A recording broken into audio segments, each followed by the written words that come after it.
রাষ্ট্রীয় অতিথি ভবন যমুনায় অন্তর্বর্তী সরকারের উপদেষ্টা পরিষদের জরুরি বৈঠক চলছে। বৈঠকে সভাপতিত্ব করছেন প্রধান উপদেষ্টা অধ্যাপক ডক্টর মোহাম্মদ ইউনুস। প্রধান উপদেষ্টার উপপ্রেস সচিব আবুল কালাম আজাদ মজুমদার এ তথ্য জানান।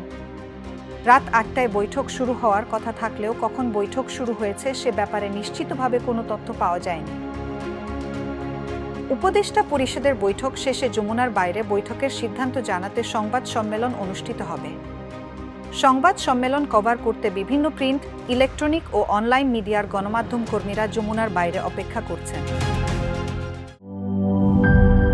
জীবনের সাথে চলে high five, all time healthy life. নিশ্চিন্তে খান, স্বাস্থ্যকর অল টাইম পান। All time healthy life.